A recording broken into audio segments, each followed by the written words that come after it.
अस्सलाम वालेकुम, आप देख रहे हैं शान पाकिस्तान और मैं हूं आपका जाहिद खान। जैसा कि आप देख रहे हैं कि अमीर बलाज केस जैसे जैसे वक्त गुजरता जा रहा है और बहुत सी जो रास्ते हैं, जो खुफिया तदबीरें हैं और बहुत सी चीज़ें निकल रही जिससे हम खुद परेशान हैं भी ये केस कहां तक जाएगा। तो हमारे साथ senior crime reporter Khurram Pasha साहब बैठे, इनसे बात करते हैं कि हाल ही में तिफ़ी भट्ट साहब जो है उनके खिलाफ रेड वारंट आ चुके हैं, तो वो मामला कहाँ जाएंगे।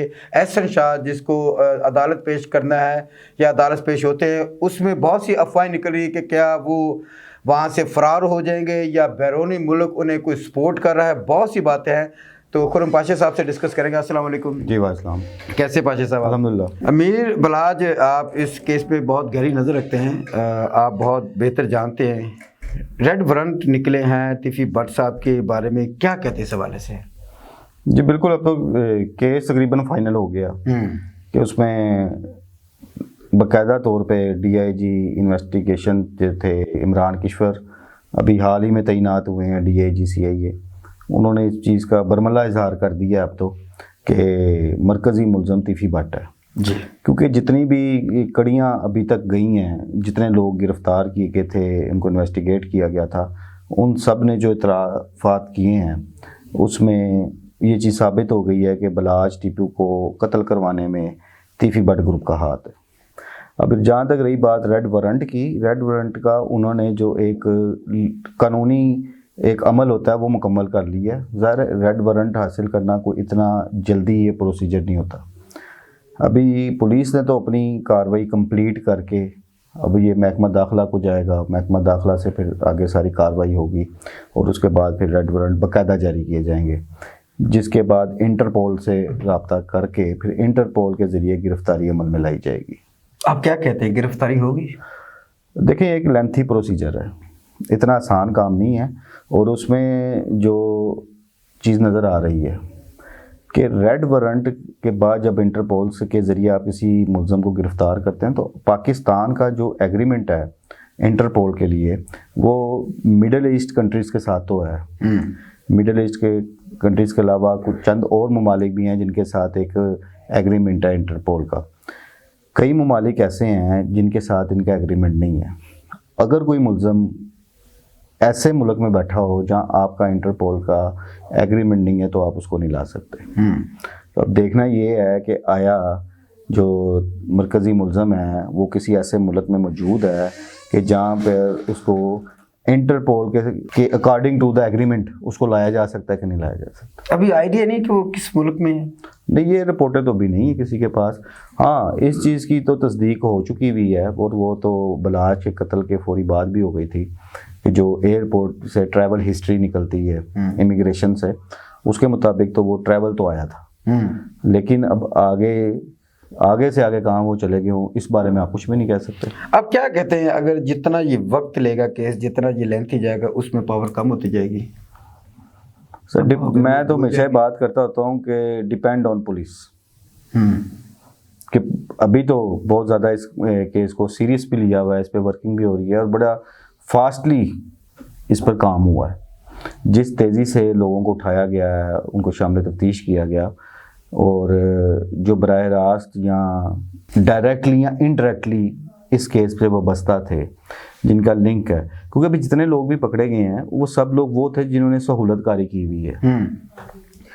जिसने मारा वो तो खुद मर गया हुआ और जिन्होंने मरवाया वो हाथ नहीं आए अभी तक। अब उसमें तो दो सूरतें हाल हैं कि उन्हें गिरफ़्तार किया जाए या वो आके अपनी ज़मानतें करा के, पूरी ज़मानतें करा के शामिल तफ्तीश हों। जब तक मरकज़ी मुलज़मान गिरफ़्तार नहीं होते तब तक तो आप कुछ भी नहीं कह सकते कि अगर वो गिरफ़्तार हो भी जाते हैं तो आफ्टर ऑल फिर पुलिस पे ही डिपेंड है कि पुलिस ने उनसे भी तफ्तीश करनी है। अगर वो गिरफ़्तार नहीं होते, वो अबूरी ज़मानतें करा के शामिल तफ्तीश होते हैं, तो तब भी डिपेंड पुलिस पे करता है कि वो तफ्तीश में क्या निकालती है उनसे। देखिए, आप बेहतर जानते हैं कि पाकिस्तान जिस तरह हमारी अदालती जो कानून है, आप बेहतर जानते हैं कि बहुत से ऐसे मामला हुए, वक्त जैसे गुजरता है, जैसे सोशल मीडिया नीचे होता है, लोग भूल जाते हैं, वो केस ख़त्म हो जाता है, फिर पता नहीं चलता यार उस केस का। अक्सर लोग कहते हैं यार उस केस का क्या बना, वो जो हुआ था, क्या ये भी उसी जगह चला जाएगा? इस दुश्मनी के हवाले से अगर मैं बात करूँ तो 2010 में جب ٹیپو ٹرکاں والا قتل ہوئے تھے اس وقت سوشل میڈیا نہیں تھا.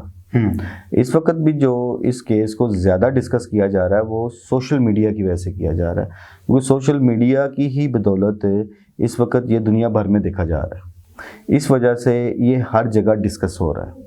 دوسرا, اس کے ڈسکس ہونے کی ایک بنیادی وجہ بھی یہ ہے کہ شاید ٹیپو ٹرکاں والا کا کیس اتنا ڈسکس نہیں تھا ہوا, تب سوشل میڈیا نہیں تھا, لوگوں میں اتنا شعور بھی نہیں تھا, انفارمیشنز بھی نہیں تھی لوگوں کے پاس. بلاج کے حوالے سے یہ بات اب جو کہی جا رہی ہے کہ بلاج تیفی بٹ گروپ کے لیے جسٹ لائک اے چائلڈ, اس تناظر میں اس کے ساتھ لوگوں کی ہمدردیاں بھی ہیں, لوگوں کو دکھ تکلیف بھی ہے, اور لوگ انہیں ایک مظلوم خاندان ہونے کی حیثیت سے دیکھ رہے ہیں, کیونکہ ماضی میں بلاج کے والد کو قتل کیا گیا, دادا کو قتل کیا گیا, تو اس حوالے سے ایک مظلومیت کا جو ایک پہلو ہے وہ لوگ اس وجہ سے ان کے ساتھ ہمدردی کر رہے ہیں. ان کے ساتھ تو ہمدردی کریں. احسن شاہ کا آپ مستقبل کیا دیکھتے ہیں؟ جب تفتیش ہوتی ہے نا کہ ہر ملزم کے کردار کا تعین کیا جاتا ہے کہ کس کا کیا رول ہے. احسن شاہ کا جو رول ہے وہ تو اس حد تک ہی آئے گا نا کہ یہ انفارمیشن پاس کرتا رہا. قاتل تو جو مر گیا ہے وہ تو قتل اب جو انفارمیشن پاس کرنا, اس حوالے سے جو کچھ کیسز کی مثال بھی میرے پاس موجود ہے, اس کا اتنا زیادہ کردار جو ہے وہ قانون میں اتنا قابل گرفت نہیں ہے. ایسے کردار جو ہوتے ہیں وہ ریلیف حاصل کرنے میں کامیاب ہو جاتے ہیں. اگر اس میرے اگر پہ آپ نے غور کرنا ہے, اگر احسن شاہ کو جوڈیشل کر دیا جاتا ہے تو لامحالہ ایک مختصر ٹائم کے بعد یا ایک ٹائم لیمٹ کے بعد وہ اپنی ضمانت کرانے میں کامیاب ہو جائے گا. اگر وہ ہو جاتا ہے تو آپ کیا کہتے ہیں کہ جو حالات ہیں, بلاج کے جو فیملی ممبر ہیں, دوست ہیں, بھائی ہیں, کیا وہ اٹیک کر سکتے ہیں؟ اگر نہیں کرتے, عام انسان کو بہت غصہ ہے اس پہ کہ اس نے دوستی کے نام پہ ایک دبا لگایا ہے, دوست پوری دنیا میں پاکستان کو بدنام کیا ہے, تو اس پہ کوئی بھی اٹیک ہو سکتا ہے یا بلاج کی فیملی سے یا عام انسان کی طرف سے, آپ سوچتے ہیں؟ دیکھیں, اٹیک والی بات کرنا تو قبل از وقت ہے, کس دلوں کے حال رب جانتا ہے, میں تو نہیں جانتا کہ بلاج کی فیملی اس کے لیے کیا سوچتی ہے. ظاہر اچھا تو نہیں سوچے گی, عام لوگ جو ہیں وہ اس کے لیے اچھا نہیں سوچ رہے. سوچ کی حد تک تو بات کی جا سکتی ہے, سب کو اس چیز کا ایک غصہ ہے اور سب نے اس چیز کو کافی برا قرار دیا ہے, اس کے اس عمل کو, کیونکہ اگر کوئی دشمن اٹھ کے کوئی عمل کرتا ہے اس کی تو سمجھ میں آتی ہے نا, تو دشمن ہے, تو یہ تو دوست تھا. اور اگر یوں کہا جائے تو یہ غلط نہیں ہوگا کہ بلاج کا اصل قاتل ہی احسن شاہ ہے. احسن شاہ ہے. اس میں صرف آپ لوگ یہ دیکھ رہے ہیں کہ اس نے احسن شاہ نے ریکی کے پیسے لیے ہیں. بات ریکی کی حد تک نہیں ہے, اس دشمنی کی آگ کو بھڑکانے میں احسن شاہ کا بہت کردار ہے.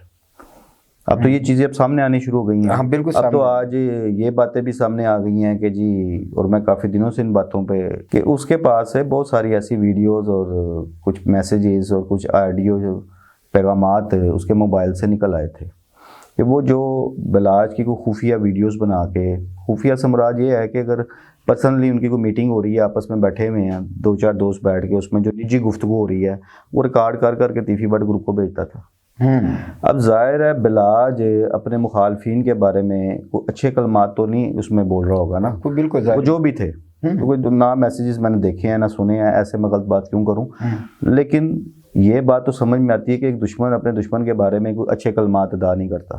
آپ کیا کہتے ہیں؟ اب جب وہ چیزیں وہ سنتے ہوں گے تو ایک وہ جو آگ ہے وہ بھڑکتی ہوگی, وہ بھڑکتی کہاں چلی گئی. صلح بھی ہو جائے نا, ہمارا کوئی دشمن ہو تو کوئی پوچھے نا, ہم کہتے ہیں یار بس یار اس کا نام نہ لو, جنرل غصہ ہوتا ہے دشمنی کا. کیا سوچتے ہیں کہ احسن شاہ مفرور ہونے کا ہے یا کوشش کرے گا؟ نہیں, کیسے مفرور ہوگا؟ دیکھیں جی, پولیس کی گرفت میں یہ تو ایسے ہی خام خیالیاں ہیں. انڈر گراؤنڈ کے جو لوگ گا ہوتے ہیں وہ ڈھونڈتے ہیں ایسے لوگ کہ ایسا بندہ ہمیں ملا, ہم اسے اٹھا لیں.